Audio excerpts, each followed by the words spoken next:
What is history? 역사란 무엇인가? 이해치카. 첫 번째 이야기, 역사와 사실.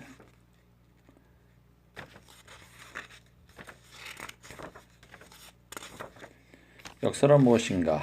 우선 이런 물음이 무슨 의미가 있으며 또 무슨 필요가 있느냐고 반문하시지 않는다면 저는 케임브리지 근대사의 초판 및 개정판과 관련된 두 대목의 글을 인용하여 강의의 주제로 삼아볼까 합니다. 영국의 역사가인 존 액터는 케임브리지 대학 출판사 특별평의회에 제출한 1896년 10월의 보고서에서 자신이 맡은 근대사 편찬사학과 관련해서 이렇게 썼습니다. 19세기가 후세에 전하려는 풍부한 지식을 많은 사람들이 유용하게 이용할 수 있도록 기록하는 것은 지금이야말로 다시 없는 기회이다. 능률적인 분업으로 우리는 이러한 일을 해낼 수 있을 것이고 국제적인 연구의 결과물인 최신 문서와 온숙한 결론들 그리고 새로운 이론들을 많은 독자들에게 알려줄 수 있을 것이다. 물론 우리 세대에서 우리의 완결판을 볼 수 있는 것은 아니다. 그러나 이제까지 판에 박힌 역사 서술을 청산할 수는 있다. 그리고 학문적 발전을 이루어가는 과정에서 우리가 도달하는 지점을 보여줄 수도 있다. 오늘날에는 입수가 불가능한 자료가 없으며 어떤 문제라도 해명이 가능해졌기 때문이다. 그런데 그로부터 약 60년이 흐른 후 역시 영국의 역사가인 조지 클라크 교수는 케임브리지 근대사의 개정판에서 붙인 서론에서 언젠가는 완벽한 역사를 쓸 수 있으리라는 액턴과 그 동료들의 신념에 대해 다음과 같이 논평했습니다. 후세대의 역사가들은 완벽한 역사를 쓰게 되리라는 기대를 하지 않을 것이다. 그들은 자신들의 연구가 계속해서 대체되리라 생각할 것이다. 과거의 지식이란 한 사람 혹은 몇 사람의 정신을 통해 전달되어 온 것이며 또한 그들에 의해 평가되고 결론 지어진 것이라고 생각할 것이기 때문이다. 따라서 역사란 절대 불변의 요소나 비개성적인 원자 같은 것으로 형성될 수 없다고 생각한다. 탐구의 길은 끝이 보이지 않는 과정이다. 그래서 일부 성급한 학자들은 회의주의에 빠지거나 아니면 모든 역사적 판단에는 개성과 인간의 관점이 포함되게 마련이므로 객관적인 역사의 진실이란 있을 수 없다는 학설 속으로 도피해 버릴 것이다. 권위 있는 학자들이 이처럼 첨예하게 대립하고 있다는 것은 이 분야가 연구해 볼 만한 여지가 많다는 것을 의미합니다. 저 자신은 1890년대에 집필된 책이 틀림없이 난센스라고 단정해 버릴 만큼 시대에 앞서 있었으면 합니다. 그러나 1950년대 집필된 것이라고 해서 무조건 의미가 있는 것으로 간주할 만큼 앞서 있는 것도 아닙니다. 여러분도 이미 짐작하셨겠지만 이러한 탐구는 역사라는 본질적인 문제보다 더욱 광범위한 어떤 문제로 확산될 가능성이 크기 때문에 확실한 대답을 하기가 어렵습니다. 액턴과 조지 클라크 교수의 상반된 주장은 이들 두 견해의 시기 사이에 놓여있는 사회관과 변화를 반영하고 있습니다.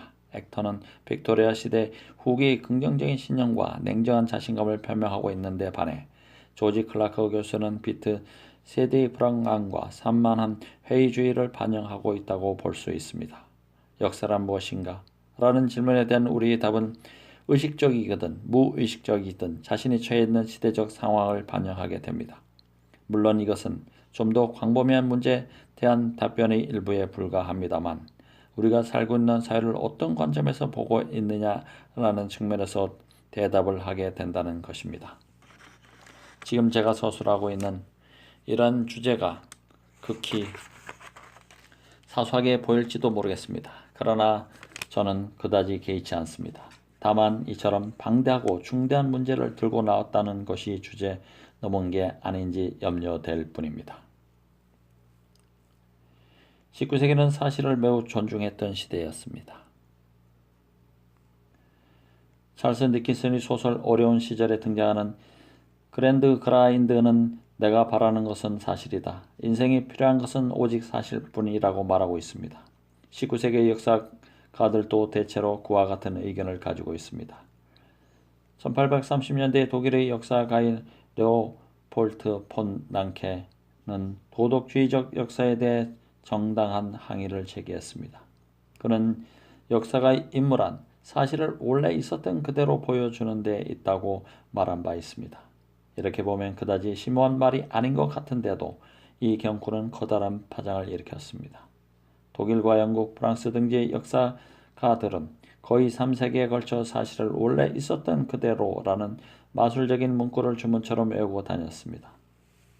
주문의 특징이라는 것이 스스로 생각해야 한다는 성가신 부담을 덜어주는 데 있듯 얼랑케의 이 말 또한 역사가들이 과거의 문제를 골치 아프게 생각하지 않아도 되는, 즉 역사가들의 부담을 덜어주는 효력을 가지고 있습니다. 과학으로서의 역사를 열렬히 주장한 실증주의자들은 사실 숭배를 위해 막강한 영향력을 발휘하곤 했습니다. 그들은 먼저 사실을 확인한 다음 거기서 결론을 끌어내라고 주장했습니다. 영국에서의 이런 역사관은 영국 철학의 주류를 형성한 존 로크로부터 버틀런트 러셀에 이르는 경험주의적 전통과 완전히 일치합니다. 경험주의적 인식론이란 주체와 객체의 완전한 분리를 전제로 합니다. 사실이란 감각적인 인상과 마찬가지로 외부로부터 관찰자에게 부딪혀 오는 것이기 때문에 관찰자의 의식과는 달리 독립되어 있습니다. 그렇기 때문에 사실을 받아들이는 수용 과정은 피동적입니다. 다시 말해 먼저 자료를 받아들인 다음 관찰자는 이 사실에 작용한다는 것입니다. 유용하지만은 경험주의 학파의 경향이 강한 옥스퍼드 영어 소사전도 사실이란 추구와는 구별되는 경험적 재료라고 규정하면서 이상에서 살펴본 두 과정을 뚜렷이 구별하고 있습니다. 그러나 이런 것은 상식적인 역사관이라고 할 수 있습니다. 역사는 확증된 사실의 집합으로 이루어집니다. 생선가게에서 자판 위에 놓여 있는 생선을 고르듯 역사가들은 문서나 비문 등에서 사실을 입수하곤 합니다. 역사가는 이렇게 모은 사실을 집으로 들고 가서 자신의 입맛에 맞게 조리를 한 다음 식탁에 내놓게 됩니다. 액터는 담백한 요리를 만드는 게 취향이라 원재료의 맛을 살립니다. 그는 케임블리지 근대사 조판본 간행에 참여하는 집필자들에게 지시사항을 적어 보낸 편지에서도 이러한 요구를 적었습니다. 우리들의 오토로 승전사는 프랑스인과 영국인, 독일인과 네덜란드인을 다 같이 만족시킬 수 있어야 하고 집필자의 명단을 조사하지 않는 한 옥스퍼드 주교가 어디까지 쓰다가 어디쯤에서 붓을 놓았는지, 그리고 글을 뒤어서 쓴 사람이 페어베언인지 가스켈트인지 리베르만인지 해리슨인지 아무도 알 수 없도록 해달라고 주문했습니다. 이러한 액턴의 태도에 비판적이었던 조지 클라크 교수조차도 역사를 사실이라는 단단한 핵과 이를 둘러싼 논쟁의 여지가 있을 수 있는 해석이라는 과일과 같다고 과일에 비유했습니다. 그러나 이는 아무도 그가 과일의 과육이 씨앗을 감싸고 있는 단단한 핵보다 더 맛있다는 사실을 잊고 한 말인 듯 합니다. 역사를 어떻게 인식할 것인가에 대해서 종합론적인 결론은 다음과 같습니다. 먼저 사실을 정확하게 수집하라. 그런 다음 해석이라는 변함없는 모래사장 속으로 뛰어들어라. 이것이 역사의 경험주의적이고 상식적인 학파의 궁극적인 지혜입니다. 이것은 사실은 신성불가침이고 의견은 자유롭다고 했던 위대한 자유주의 저널리스트 찰스 스콧의 격언을 상기시킵니다. 그러나 오늘날은 이런 말이 통하는 시대가 아닙니다. 그렇다고 저는 과거에 대한 우리들의 지식의 본질을 철학적으로 논하고 싶은 생각은 없습니다. 편의상 카이사르가 루비콘 강을 건넜다는 사실과 방 한복판에 테이블이 놓여 있다는 사실을 같은 종류 내지는 비슷한 종류라고 가정해 봅시다. 그리고 이들 두 사실이 같은 방식 또는 비슷한 방식으로 우리들의 의식에 들어온다고 가정해 봅시다. 여기에 더하여 이들 두 사실이 이것을 아는 사람들에게 대동일하고 객관적인 성질을 가진다고 가정해 봅시다.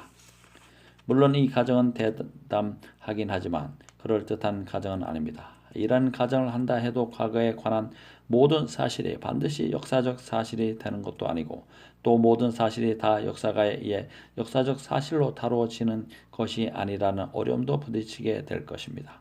그렇다면 역사적 사실을 과거의 다른 사실과 구별하는 기준은 무엇일까요? 도대체 역사적 사실은 무엇일까요? 이것은 우리들이 좀 더 치밀하게 연구하지 않으면 안 되는 중대한 문제입니다. 상식적인 관점에서 보면 어떤 역사가에게나 공통적인 기본적인 사실이 있습니다. 말하자면 이것은 역사의 뼈대가 됩니다. 헤이스팅스 전투가 1066년에 일어났다고 하는 사실이 그 예라고 할 수 있습니다. 그러나 이러한 견해는 두 가지 측면에서 살펴보아야 합니다. 하나는 역사가가 관심을 가지는 1차적인 것은 이러한 사실에 있는 것이 아니라는 점입니다. 그런 큰 전투가 일어난 시기는 1065년이나 1067년이 아니라 1066년이었다는 것, 그리고 전투가 일어난 장소가 이스트본이나 블라이튼이 아니라 헤이스팅스였다는 사실을 안다는 것은 대단히 중요한 것입니다. 역사가가 이렇게 오류를 저지른다는 것은 엄청난 잘못입니다. 그러나 이 같은 문제가 제기될 때마다 정확성을 기하는 것은 의무일 뿐이지 미덕은 아니다라는 하우스먼의 논평을 머릿속에 떠올리곤 합니다. 역사를 정확하게 기술했다고 해서 역사가를 칭찬하는 것은 잘 말린 목재를 사용하거나 잘 배합된 콘크리트를 사용하여 건물을 지은 건축가를 칭찬하는 것이나 다름없습니다. 이것은 그 사람이 하는 일의 기본적인 조건이지 본질적인 기능은 아니기 때문입니다. 이런 유일에 대해 역사가들은 당연히 역사학의 보조과학이라고 불리는 고고학, 금서학, 고전학, 연대학에 의존할 수밖에 없습니다. 역사가들에게 도자기나 대리석 파편 계통의 계보 또는 알 수 없는 비밀을 판독해낸다거나 정확한 연대를 결정하기 위해 정밀한 천문학적 계산을 하는 전문가적인 특수기술은 필요하지 않습니다. 모든 역사가들에게 공통되는 기초적 사실이란 역사가들이 사용하는 원료의 범주에 속하는 것이지 역사 그 자체의 범주에 속하는 것은 아니기 때문입니다. 두 번째 고찰해야 할 점은 이런 기초적 사실을 확정해야 할 필요가 있다 하더라도 그것은 사실 자체의 어떤 성질에서 비롯된 게 아니라 역사가들의 선언적인 결정에서 좌우된다는 점입니다. 스콧의 모토에도 불구하고 오늘날의 모든 저널리스트들은 여론을 가장 효과적으로 움직이는 방법은 적절한 사실들을 선택해 이를 잘 배열하는 것이라고 알고 있습니다. 흔히 사실은 사실 스스로가 말하는 것으로 알려져 있습니다. 물론 이것은 잘못된 것입니다. 사실이라는 역사가들이 그것을 찾아내 말을 걸어올 때만 이야기를 꺼내는 법입니다. 어떤 사실을 어떤 순서로 어떤 맥락에서 이야기하게 할 것인가를 결정하는 것이 바로 역사가입니다. 피란델로의 작품 속 인물이었다고 생각하는데 그가 사실이라는 것은 자료와 같기 때문에 그 속에다 무엇을 집어넣어 주기 전에는 절대로 서 있지 못한다고 한 대사가 있습니다. 우리들이 1066년에 헤이스팅스에서 전투가 벌어졌다는 것을 알려고 하는 이유는 단 한 가지로 역사가들이 그 전투를 역사적인 사건으로 보기 때문입니다. 카이사르가 루비콩이라는 작은 강을 건넌 것이 역사적 사실로서 다루어지는 것은 역사가들이 그것을 중요한 사건으로 결정했기 때문입니다. 그 이전이나 이후에 수백만의 보통 사람들이 루비콘 공을 건넜던 것에 대해서 어느 누구도 관심을 기울이지 않습니다. 여러분이 걷거나 혹은 자전거나 자동차를 타고 30분 전에 이 건물에 도착했다는 사실도 과거의 사실이라는 점에서 카이사르가 루비콘 강을 건넜다는 것과 크게 다를 바 없습니다. 그러나 여러분의 일은 역사가들이 무시해 버릴 것이 틀림없습니다. 미국의 사회학자인 돌콧 파슨스 교수는 언젠가 과학을 가리켜 실제에 대한 지적 태도의 선택적 체계라고 규정한 바 있습니다. 좀 더 쉽게 말했더라면 좋았으리라 생각되지만 역사란 다른 것보다 특히 그런 것이 아닐까 싶습니다. 왜냐하면 역사가란 반드시 선택을 해야 하기 때문입니다. 따라서 역사적 사실이라는 단단한 핵이 역사가의 해석에 얽매이지 않고 객관적으로 존재한다고 믿는 것은 어리석은 오류라고 할 수 있습니다. 그러나 이러한 오류를 제거한다는 것은 어려운 일입니다. 그러면 여기에서 과거에 관한 단순한 사실이 역사적 사실로 전환되는 과정을 한번 살펴보기로 하겠습니다. 1850년 영국 서북부의 도시 스톨리브리지 웨이크스에서 있었던 일입니다. 생강 쿠키를 파는 노점 상인이 사소한 언쟁 끝에 성난 군중들의 발길에 채여 죽은 일이 있었습니다. 다분히 고의적이긴 했지만 이런 일을 역사적 사실이라고 칭할 수 있을까요? 만일 1년 전이었다면 저는 주저없이 아니라고 했을 것입니다. 그런데 어떤 목격자가 그리 알려지지 않은 이 사실을 비망록에 기록했습니다. 그러나 역사가들은 이것을 다룰 만한 가치 있다고 생각하지 않았습니다. 그런데 1년 전 키튼슨 클라크 박사가 옥스퍼드의 포드 강연에서 이 사실을 언급했습니다. 그렇다면 이 사건은 이것만으로 역사적 사실이 되었을까요? 제 생각엔 아닌 것 같습니다. 제 생각이지만 이 사건의 현재 위치는 아직도 역사적 사실이라는 선별된 클럽의 회원으로 추천된 정도에 지나지 않는다고 봅니다. 아직은 후보자와 보호자를 기다리고 있는 상황이죠. 그러나 이 3년이 지나면 이 사실은 19세기 영국에 관한 논문이나 저서들에서 처음에는 주에 수록되다가 시일이 지나면 본문에 실릴지도 모릅니다. 그렇게 이 30년이 지나는 동안 이 사실은 확고부동한 역사적 사실로서 자리를 잡게 될지도 모릅니다. 반대로 아무도 이 사실을 채택하는 사람이 없을 경우 키튼슨 클라크 박사가 용감하게 구출하려 했던 과거에 대한 비역사적 사실이라는 감옥 속으로 되돌아갈지도 모릅니다. 이 사실이 역사적 사실로서 인정될 것인지 아니면 인정되지 못할 것인지 여부는 어떻게 결정될까요? 그것은 키튼슨 클라크 박사가 이 사건을 인용하여 뒷받침하려 했던 주장이나 해석이 다른 역사가들에 의해 타당하고 의미 있는 것으로 받아들여지느냐에 달려 있습니다. 이처럼 어떤 사건이 역사적 사실로서 지위를 인정받느냐 아니냐에 관한 문제는 결국 역사가들이 어떻게 해석하느냐에 따라 결정된다는 것을 알 수 있습니다. 이 해석의 요소는 역사의 모든 사실 속에 포함되어 있습니다. 개인적인 경험담을 말해 보겠습니다. 오래전 제가 이 대학교에서 고대사를 연구하고 있을 때 저는 페르시아 전쟁 당시 그리스를 연구 주제로 삼았습니다. 저는 15권에서 20권에 이르는 책들을 한쪽에 쌓아 놓았습니다. 제가 연구하려는 주제와 관련된 모든 사실들이 그 책들 속에 서술되어 있으리라고 생각했기 때문입니다. 사실 그 책들 속에 제 연구 주제와 관련해 당시 알려져 있거나 또는 알아야만 될 많은 사실들이 수록되어 있었습니다. 그때 저는 이러한 사실들이 한때는 누군가가 틀림없이 알고 있었을 무수한 사실들 가운데서 어떤 우연이나 소멸 과정에 의해 소수의 선택된 사실들만이 살아남아 역사적 사실이 되었는지에 관해서는 결코 생각하지 못했습니다. 심지어 오늘날 고대사나 중대사의 매력적인 한 부분이 모든 사실을 다룰 수 있는 범위 내에서 우리 마음대로 처리했다는 환상을 심어주지는 않을까 하는 생각이 듭니다. 말하자면 현재 알려진 몇 안 되는 사실들이 모든 역사적 사실이 되었기 때문에 현재 역사적 사실로 인정되어 있는 것과 그 밖의 다른 과거의 수많은 사실들 사이에 까다로운 구분이 사라집니다. 고대와 중세 두 시대를 모두 연구한 적이 있는 아일랜드 출신의 역사가 존 벨리는 고대사와 중대사에는 너무나 많은 사실이 누락되어 있다고 말했습니다. 말하자면 역사란 이빨이 많이 빠진 거대한 실톱이라 일컬어지고 있습니다. 그러나 역사에서 중요한 문제점이 이런 쓰여지지 않은 부분에 있는 것은 아닙니다.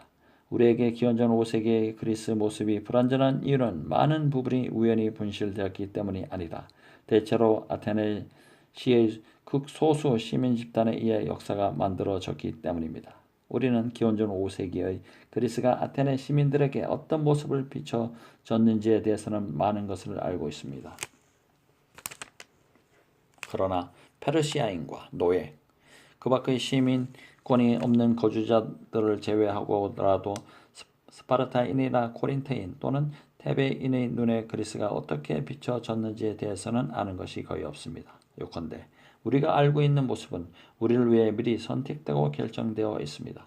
그것은 의식적이든 무의식적이든 어떤 특정한 견해를 받아들여 그것을 뒷받침해 주는 사실들만이 보존될 가치가 있다고 생각했던 사람들이 선택하고 결정한 것이지 우연의 결과물은 아니라는 것입니다. 마찬가지로 중세를 다루는 현재의 역사 책들 중에서 중세 사람들이 종교에 관심이 많았다는 내용을 대할 때마다 저는 어떻게 그런 사실을 알 수 있었을까? 과연 사실일까? 하고 의문을 품곤 했습니다. 중세 사회에 관해서 우리가 알고 있는 사실들이 대부분은 연대기 편자들이 몇 대를 걸치면서 선택하여 기록해 놓은 것들입니다. 그러나 그 연대기 편자들은 종교 분야의 전문가들로 종교를 가장 중요하게 생각하고 종교와 관계된 일은 무엇이든지 기록했지만 그 밖의 일들은 소홀히 다뤘습니다. 신앙이 깊다고 알려진 러시아 농민의 모습은 1917년의 공산혁명에 의해 무너져 버렸습니다. 그러나 역시 신앙심이 깊은 것으로 알려진 중세인의 모습은 진실이든 거짓이든 이제는 결코 무너질 수 없습니다. 왜냐하면 중세인에 관해서 알려진 모든 사실은 그것을 믿었던 사람들과 그렇게 믿어주기를 바라고 있었던 사람들이 미리 선택을 해놓았기 때문입니다. 이와 반대되는 증거가 될 수도 있는 그 밖의 많은 사실들은 이제 모두 사라져서 찾아낼 수도 없습니다. 다시 말해서 이미 사라져버린 몇 대의 역사가 기록과 연대기 편자들의 손에 의해 과거의 틀을 바꿔볼 여지도 없이 결정되고 말았기 때문입니다. 중세사를 연구한 영국의 역사가인 베러클로프 교수는 이렇게 말했습니다. 우리가 알고 있는 역사는 비록 사실의 바탕을 둔 것이라 하지만은 엄밀히 말해서 결코 사실이 아니라 널리 인정된 일련의 판단일 뿐이다. 그러면 이와 입장이 다르긴 하지만 똑같이 심각한 처지에 있는 근대사를 연구하는 역사가들이 직면한 문제를 살펴보겠습니다. 먼저 고대사가나 중세사가들은 오랜 세월이 지나는 동안 여러 가지 사실들이 걸러진 덕분에 역사적 사실을 손쉽게 다룰 수 있게 되었다는 점을 감사하게 여길 수도 있을 것입니다. 영국의 전기 작가인 리턴 스트레이치는 농담 섞인 어조로 이런 말을 한 적이 있습니다. 무지는 역사가들이 갖춰야 할 첫 번째 요건이다. 왜냐하면 무지는 모든 사실들을 단순하고 명료하게 만들며 또한 선택하기도 하고 버리기도 하기 때문이다. 저는 이따금 고대사나 중대사를 쓰고 있는 동료들의 비상한 능력이 부러울 때가 있습니다. 그러나 그럴 때마다 그들이 그렇게 유능한 것은 그들을 연구하고 있는 주제에 대해 그만큼 무지하기 때문이라고 생각하면서 위안을 얻곤 합니다. 이들에 비해 근대사가들은 주어진 무지라는 혜택을 전혀 누리지 못하고 있습니다. 따라서 근대사가들은 무지를 스스로 길러 나가야만 합니다. 이처럼 필요한 무지는 키우면 키울수록 더욱더 자신의 시대에 가까워질 수 있습니다. 근대사가는 중요한 몇 가지 사실을 찾아내어 그것을 역사적인 사실로 만들고 동시에 중요하진 않는 사실들은 비역사적 사실로 보고 솎아내야 한다는 이중의 과제를 안고 있습니다. 그렇지만 이것은 역사는 의심의 여지가 없는 객관적 사실을 최대한 많이 편찬함으로써 이루어지는 것이라고 생각했던 19세기 이단론과 상반된 것입니다. 이러한 이단론에 승복한 사람은 역사 연구를 비경제적인 일이라고 포기하고 우표 수집이나 고물 수집 같은 것을 시작하거나 정신병원에 들어가야 할 것입니다. 이러한 이단이야말로 수백 년 동안 근대사가들에게 대단히 큰 영향을 미쳐왔습니다. 그 결과 독일, 영국, 미국 등지에서 몸이 건조한 사실의 역사와 사실의 바닷속에 흔적도 없이 침몰해 버릴 하찮은 사물 사실들을 더 많이 안다고 자부하는 사이비 역사가들의 세밀하고 전문적인 연구 논문들을 엄청나게 양산시켰습니다. 역사가로서 액턴이 좌절할 수밖에 없었던 것은 흔히 생각하는 것처럼 자유주의자와 가톨릭 교도의 갈등 때문이 아니라 이러한 이단론을 극복하지 못했기 때문이라고 생각합니다. 초기 한 논문에서 액턴은 자신의 스승인 가톨릭 신학자 폰 델링거에 대해 그는 완전한 사료가가 아니고는 절대로 쓰려고 하지 않았는데 그에게 사료는 언제나 불완전했다고 말한 적이 있습니다. 액턴은 분명히 이 시기에 자신에 대한 평, 즉 많은 사람들이 지금까지 이 대학에서 가장 뛰어난 근대사 왕리 강자 책임자로 인정하고 있지만 어떤 역사도 쓰지 않은 불가리사이한 현상을 보이는 역사가라는 세간의 평을 인식하고 있었던 것입니다. 즉 그는 자기 자신의 모비명처럼 받아들여지고 있는 아프의 글을 그의 사망 직후 간행된 케임브리지 근대사 제1권 서론에 써놓았는데 그것은 사람들이 자신을 압박하여 역사가를 학자가 아닌 백과사전의 편찬자로 전락시키려고 했다고 개탄하는 내용이 있었습니다. 무엇인가 잘못되었다는 생각이 들지 않습니까?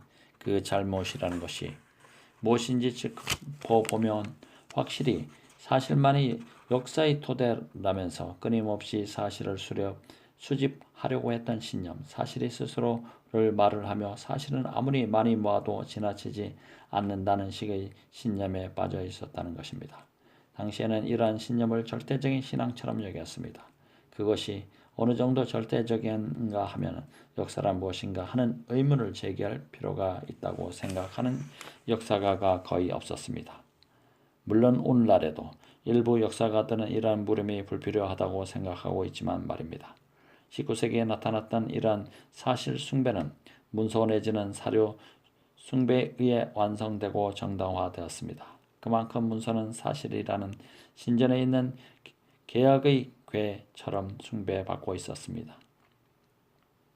경건한 역사가는 머리를 숙인 채 문서에 다가가서 떨리는 목소리로 문서에 대해 말하곤 했습니다.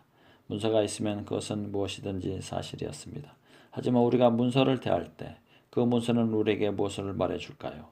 그 문서가 법령이든 조약이든 대부 대장이든 정부 보고서든 공식 서신이든 개인 편지든 일기든 말입니다. 어떤 문서라 할지라도 그 문서를 작성한 필자가 생각한 것 이상을 우리에게 말해줄 수는 없습니다.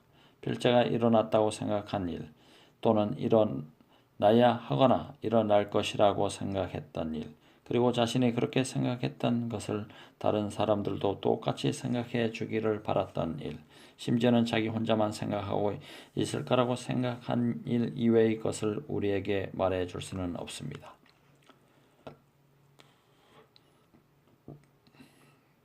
결국 이런 모든 것들은 역사가들이 문서를 연구해서 해석하기 전까지는 아무런 의미도 갖지 못합니다. 사실이란 것은 문서에 기록되어 있든 아니든 간에 역사가들이 손을 거쳤을 때 비로소 역사가가 사용할 수 있습니다. 이렇게 말해도 괜찮다면 역사가들이 문서를 이용한다는 것은 하나의 처리 과정이라고 할 수 있습니다.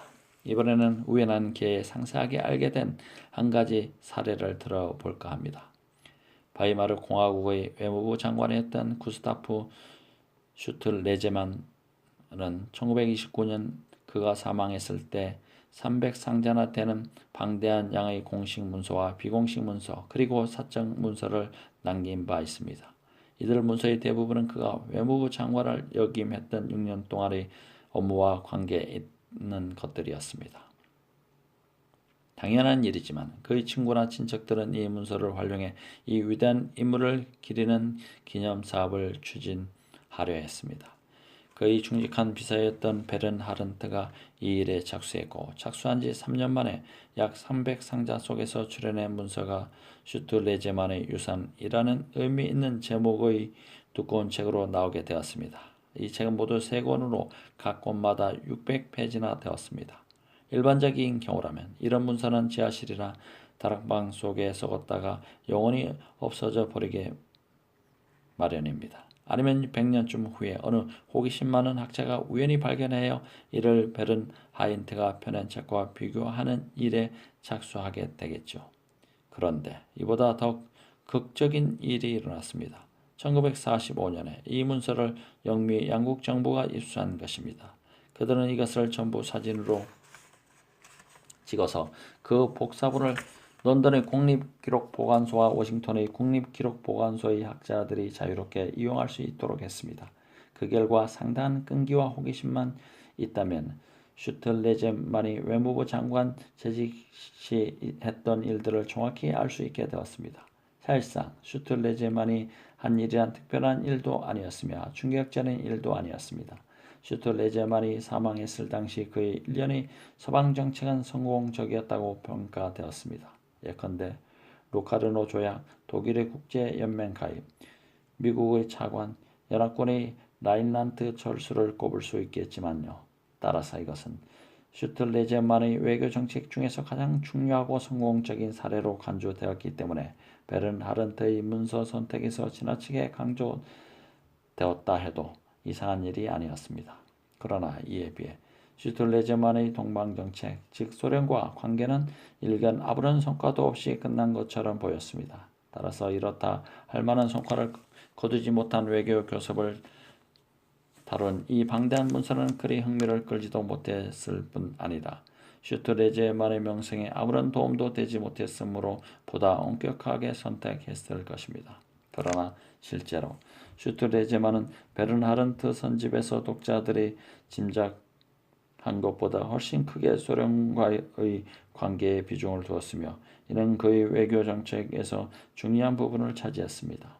비록 이런 문제가 있다 해도 베른하른트의 문서집 세 권은 일반 역사가들이 맹목적으로 의존하고 있는 수많은 문서집이나 출간물들과 비교해 본다면 꽤 훌륭한 편입니다. 이것으로 제 얘기가 다 끝난 것은 아닙니다. 베른하른트의 문서집이 출간되고 얼마 안 가서 히틀러가 정권을 잡게 되었습니다. 그리하여 슈틀레제만이라는 이름은 독일에서 잊혀지게 되었고 이 책은 서점에서 사라져 버렸습니다. 문서집의 상당수가 아니 거의 대부분이 파기되었을 것입니다. 덕분에 오늘날 슈틀레제만의 유산은 상당히 귀한 책이 되었습니다. 게다가 서유럽에서 슈틀레제만의 명성은 아주 높습니다. 1935년 영국의 한 출판업자는 이 책의 소판 번역서를 출판했습니다. 즉 베른하인트의 편찬본을 다시 추려서 펴낸 것입니다. 원본의 3분의 1 가량이 삭제되었습니다. 한 유명한 독일어 번역자인 서튼이 이 일을 멋지게 해냈습니다. 서튼은 이 책의 서문에 이렇게 썼습니다. 이 영역본은 조금 압축되긴 했지만 삭제된 부분은 영국의 독자나 연구자들에게는 그다지 흥미가 없는 부분으로 오히려 생명력을 단축시킨다고 생각되는 사항을 생략하는 데 지나지 않았다고 밝힌 거죠. 이 또한 지극히 당연한 이야기였습니다. 그 결과 베른하인트의 편찬본에서도 불충분하게 다뤘던 슈트레제만의 동방 정책 부분은 더욱 줄어들었습니다.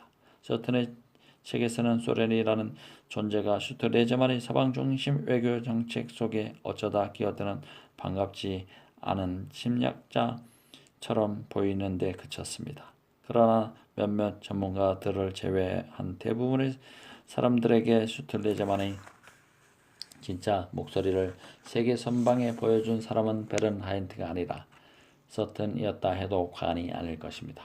문서 그 자체는 더더욱 아니었습니다. 만약에 이 문서들은 1945년의 폭격으로 없어지고 남아있던 베른하른트의 책들이 사라졌다면 서튼의 진실성과 권위는 결코 의심받지 않았을 것입니다. 원본이 없다는 이유로 역사가들이 감지덕지하면서 받아들이고 있는 수많은 활자화된 문서집들 가운데 이 책보다 더 확실한 토대를 가지고 있는 것도 아마 없을 것입니다. 이 이야기를 좀 더 진전시켜 보겠습니다. 베른하인트와 서튼은 이제 잊어버립시다.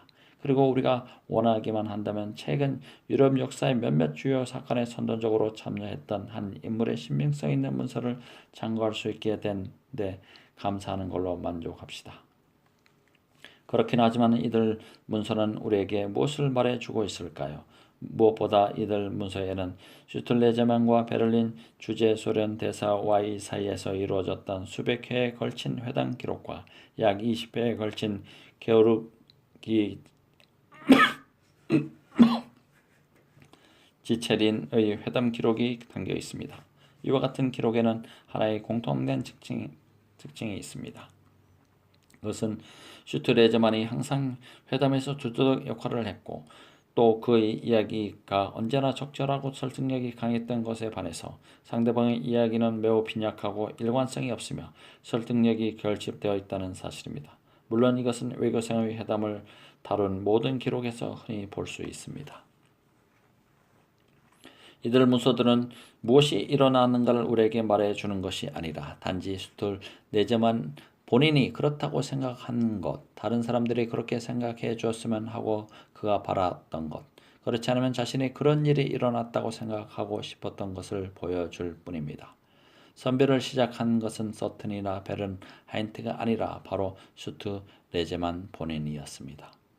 따라서 만일 같은 해됨에 관한 지제린의 기록이 있다고 한다면 우리는 그것을 통해 치체린이 생각했던 것들을 알게 되겠지만 그래도 실제로 어떤 일이 일어났는가에 관한 것은 역사가들이 마음속에서 재구성하지 않으면 안 될 것입니다. 물론 사실과 문서는 역사가들에게 매우 중요합니다. 그렇지만 사실과 문서를 맹목적으로 떠받들어서는 안 됩니다. 이것들 자체가 역사를 구성하는 것은 아닙니다. 즉 그것들 자체가 역사란 무엇인가라는 골치 아픈 물음에 대한 속 시원한 답은 아니기 때문입니다. 여기에서 저는 19세기의 역사가들이 일반적으로 왜 역사 철학에 무관심했는가 하는 문제를 몇 마디만 언급해 볼까 합니다. 이 역사 철학이라는 단어를 처음 쓴 사람은 볼테르인데 이후 이 말은 다양한 의미로 사용되어 왔습니다. 그러나 제가 이 단어를 쓰는 이유는 그것은 역사란 무엇인가라는 물음에 대한 답이 되리라고 믿기 때문입니다. 19세기에는 서유럽의 지식인들에게는 자신감과 낙관주의가 넘치는 아주 멋진 시기였습니다. 전체적으로 매우 만족스러운 시기였기에 사실에 대해 거창한 의문을 제기한다거나 그것에 답하거나 하는 경향은 정말 미약했습니다. 더욱이 난케는 자신이 사실을 걱정하고 있으면 신이 역사의 의미를 돌보아 줄 것이라고 경건하게 믿는 편이었습니다. 그래서 독일계의 스위스 역사가인 자코프 브루크하르트는 냉소주의라는 좀 더 현대적인 감각으로 우리의 목적은 영원한 지혜를 탐구하려는 것이 아니다라고 말하기도 했습니다. 1931년 역사학자 허트만 버터필드는 만족스러운 태도로 역사가들은 사물의 본질에 대해서는 물론이거니와 자기 자신이 다루는 주제의 본질에 대해서도 별로 생각하지 않는다고 말한 적이 있습니다. 이에 반해 저보다 앞서 이 강연을 맡았던 로우주 박사는 날카로운 비판 정신의 소유자답게 위스턴 처칠 경이 쓴 제1차 세계대전에 관한 책 세계 위기에 대해 이런 말을 한 적이 있습니다. 이 책은 그 개성이나 명징성 그리고 생기가 넘친다는 점에서 트로츠키의 러시아 혁명성에 필적할 만하지만 바탕에 역사 철학이 없다는 점 때문에 뒤떨어진다고 지적했습니다. 영국의 역사가들은 역사 철학에 몰입하지 않았던 진정한 이유는 그들의 역사가 무의미하다고 생각했기 때문이 아니라 역사의 의미란 논의의 여지가 없는 명백한 것이라고 믿었기 때문입니다. 19세기 자유주의적인 역사관은 자유방림의 경제학설과 밀접한 관련이 있습니다. 이 역시 태평스럽고 자신감이 넘치던 세계관의 산물이지만 말입니다. 누구든 자신이 좋아하는 일에 심려를 기울이다 보면 보이지 않는 선이 보편적인 조화를 가져다 줄 것이라고 믿었습니다. 역사는 사실 자체는 보다 높은 곳을 향해 나아갈 수 있는 자비로우면서도 분명하고 끝이 없는 무한한 진보라는 최고의 사실을 스스로 입증하는 것으로 보았던 것입니다. 이때말로 순수의 시대였습니다. 당시 역사가들은 에덴 동산을 거닐고 있었습니다. 몸을 가려줄 한 입의 철학도 지니지 않고 벌거벗은 채 부끄럼도 없이 역사의 신 앞에 서 있었던 것입니다. 그 후 우리는 죄를 알고 타락을 경험하게 되었습니다. 역사 철학이 없어도 괜찮을 것이라고 생각하고 있는 역사가들도 마치 나체촌의 해원인 것처럼 교회의 정원에 에덴 동산을 재건하려고 애쓰고 있지만 이것은 헛된 자의식에 불과할 뿐입니다. 오늘날 역사 철학이란 거북한 문제에서 더 이상 벗어난다는 것은 쉽지 않을 것 같습니다. 지난 50년 동안 역사란 무엇인가라는 문제에 관해서 상당히 진지한 연구들이 진행되어 왔습니다. 역사 연구에서 사실의 우위 및 자율성이라는 학설에 대해서 최초로 도전을 시도한 시기는 1880년대와 1890년대였습니다.